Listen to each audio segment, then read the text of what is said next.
Dominicanas y dominicanos, luego de ponderar con detenimiento el discurso de rendición de cuentas del presidente Danilo Medina, es evidente que la cúpula PLDista y los dominicanos vivimos en dos países completamente diferentes. Lo digo porque para ellos, los PLDistas, que son casi todos funcionarios públicos con buenos salarios y que viven muy bien, claro que la pobreza está por acabarse. Y según ellos, todos vivimos en una sociedad de clase media, donde todos los servicios públicos funcionan, el transporte está regulado y ordenado, la justicia es independiente, la seguridad y criminalidad terminaron. Y lo que quedan son simples conflictos y peleas entre vecinos y familiares. Millones de empleos se generan por doquier, somos ejemplo de crecimiento económico y vivimos en un mundo digital donde todo se solucionará a base de drones que vuelan por encima de nosotros para mejorar la educación y controlar nuestra frontera con Haití. Sin embargo, la realidad que los dominicanos vivimos en las calles es otra muy diferente. Y después de tus 18 rendiciones de cuentas, los problemas siguen siendo los mismos. Lo que el país necesita no son cifras fantasiosas, sino soluciones reales a los problemas reales de la gente. Aun cuando la cúpula PLDista nos quiere vender que vivimos en una sociedad de clase media, lo cierto es que según la CEPAL, más de la tercera parte de la población continúa viviendo en situación de pobreza y el 72% de los empleos formales ganó menos de 20,000 pesos en el 2017, lo cual está muy por debajo del ingreso de pobreza de una familia de 4 miembros. Lo que el país necesita es que asumamos un verdadero plan de eliminación de la pobreza, que duplique los subsidios sociales y eduque y forme capacidades para que las familias rompan el círculo vicioso de pobreza y se creen las condiciones reales para generar empleo formal, productivo y con salarios dignos. Lo que el país necesita no es que la canasta familiar promedio sea de 30,000 pesos, como asegura el Banco Central, y que sean únicamente 430,000 trabajadores formales los que puedan acceder a ella, sino que a las familias dominicanas les alcance sus ingresos para llevar alimento nutritivo a sus mesas, para ahorrar y para vivir mejor. Sí, es verdad, en el 2017 se crearon 120,000 nuevos empleos. Esto no significa ninguna disminución del alto nivel de desempleo que ya tenemos, ya que esa cifra corresponde al número de nuevas personas que salieron a buscar cómo ingresar a la fuerza laboral del país. Ahora bien, lo que el país necesita es que para 7 de cada 10 dominicanos de esos 120,000, los empleos no sean informales, como asegura el Banco Central, ni tampoco que el gobierno sea el único empleador de los llamados formales, pues lo que se trata no es de contratar botellas, sino de generar puestos de trabajo productivos y bien remunerados. Una política seria de generación de empleo se logra creando condiciones para que sea el sector privado el verdadero motor de las oportunidades y no expandiendo el aparato público en forma parasitaria, lo que genera niveles insostenibles de endeudamiento, como lo aseguró el Fondo Monetario Internacional en su último informe. En el 2012, el presidente Danilo Medina se quejaba de haber recibido del gobierno de su propio partido un maletín lleno de facturas por pagar. Hoy ya no se trata de un maletín, sino de furgones de facturas que hipotecan el presente y futuro de todos nosotros los dominicanos, ya que según el mismo informe del fondo, la deuda pública consolidada superó el 51% del Producto Interno Bruto. Solo en el pago de intereses de deuda, de esa deuda ya adquirida, gastamos 140,000 millones de pesos. Lo que el país necesita no es que los gobiernos del PLD nos sigan endeudando a más de 400 millones de pesos diarios. Piensen que en el solo tiempo en que el presidente leyó su discurso, la deuda aumentó en aproximadamente 40 millones de pesos. Necesitamos tener una administración más responsable y seria en el manejo de las finanzas públicas, cosa que hoy no tenemos. El país esperaba, en las palabras del presidente, una explicación acerca de los escándalos de corrupción que han conmocionado a la sociedad. Sin embargo, en las 70 páginas de su discurso que duró 2 horas y 10 minutos, nunca se citó la palabra impunidad y tampoco la palabra corrupción. Solo se mencionó en 2 ocasiones, una para hablar de la corrupción existente en la frontera y la otra para referirse a que su lucha contra este flagelo se enfocó exclusivamente en aumentar los salarios a la burocracia de su Ministerio Público de bolsillo, justo cuando Transparencia Internacional indica que en la República Dominicana la corrupción aumentó dramáticamente en el último año, pues en el 2017 caímos de la posición 120 a la vergonzosa posición 135 entre 180 países calificados. Lo que el país necesita es que pongamos en marcha una propuesta integral, como la que presentamos al país el pasado mes de noviembre, cuando propusimos un acuerdo nacional que permitiera acabar con la corrupción y la impunidad existentes. Sin embargo, dicha propuesta no le mereció ningún comentario al gobierno del PLD.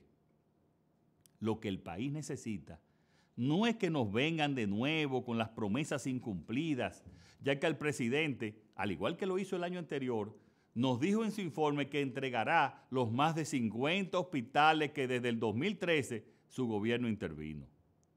Lo que el país necesita es un sistema de salud pública en el que los pacientes no tengan que cruzar a la farmacia de enfrente para comprar las jeringuillas, el hilo y agujas para coser sus heridas, la gasa, el suero, los guantes y los demás materiales que no son repuestos por el sistema de salud, sino por el bolsillo de la gente.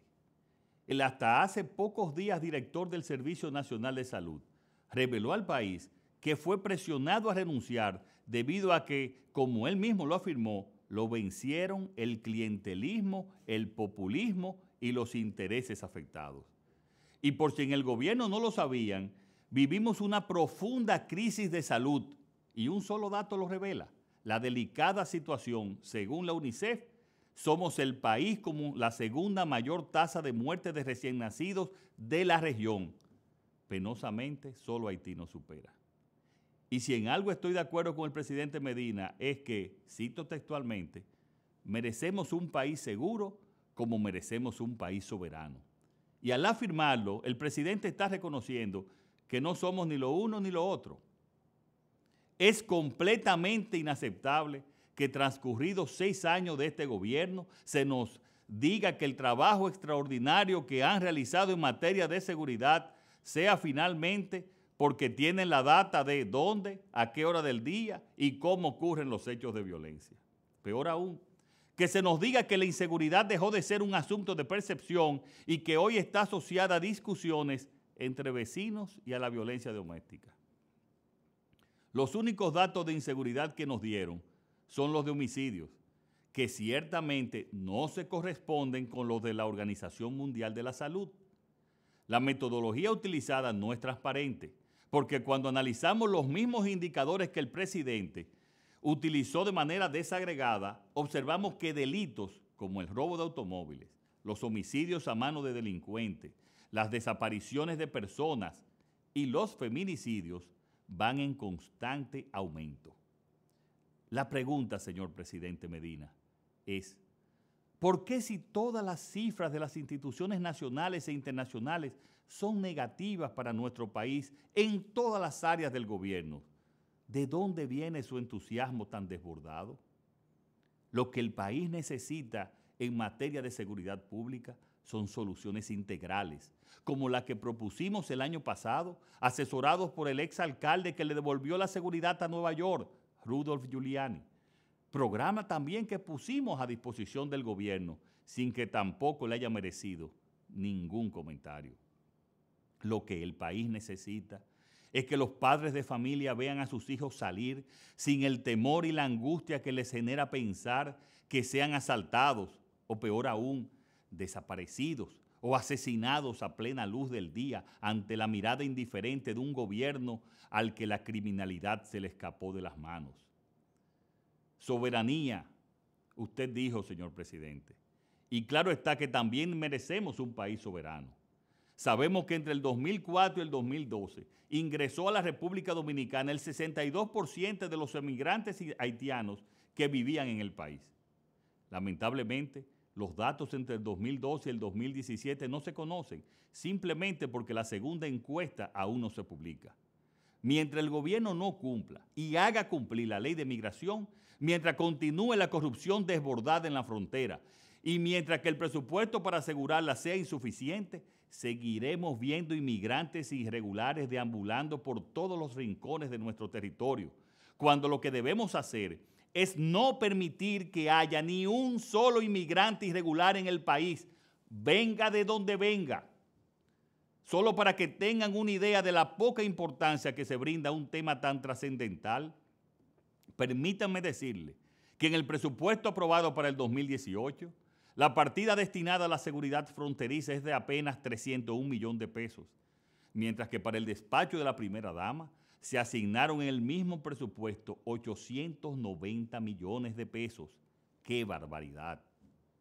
Lo que el país necesita es que si la función de nuestras Fuerzas Armadas es proteger nuestro territorio nacional y su soberanía, enviemos entonces a la frontera el 30% de sus efectivos militares, es decir, aproximadamente 8,000 hombres que impidan la inmigración irregular y también con el claro mandato de respetar los derechos humanos de esas personas. Desde la semana pasada anunció a la Nación presentar una propuesta encaminada a establecer de una vez y por todas lo que el país necesita en materia política, que no es otra cosa que un acuerdo que abra una discusión seria y civilizada entre las fuerzas políticas, la sociedad civil, para la aprobación de la ley de partidos y la ley electoral. Dos demandas ciudadanas sentidas con las que se deben establecer mecanismos y controles equitativos y transparentes de competencia democrática y que impidan que continúen los abusos de poder con los cuales se desvirtúa el derecho de los ciudadanos de expresarse libremente con su voto. Quienes hoy sustentan el poder y tienen la mayoría congresual pretenden imponernos su visión unilateral para impulsar lo que hoy rechaza la sociedad dominicana entera, que es que los partidos elijan a sus candidatos con el padrón abierto, dando lugar a que mediante el abuso de los recursos del Estado se quiera contaminar la voluntad de los miembros de los partidos e influir en la elección en otros partidos. Dominicanas y dominicanos, la debilidad institucional, las amenazas a la economía y el caos en los servicios públicos demuestran que el modelo PLD colapsó. La situación a la que nos han llevado es insostenible. No podemos permitir que quienes nos han gobernado por casi 2 décadas pretendan continuar en el poder a como dé lugar más allá del 2020. Lo que el país necesita es que haya alternabilidad, que la competencia política sea transparente y equitativa. Por ello, bajo ningún motivo podemos aceptar la permanencia del gobierno del PLD más allá de su propio mandato constitucional. El cansancio y el hartazgo son más que evidentes. El país necesita un cambio. Los ciudadanos exigen un cambio y el mejor cambio es cambiarlos. Buenas noches y que Dios proteja a la República Dominicana.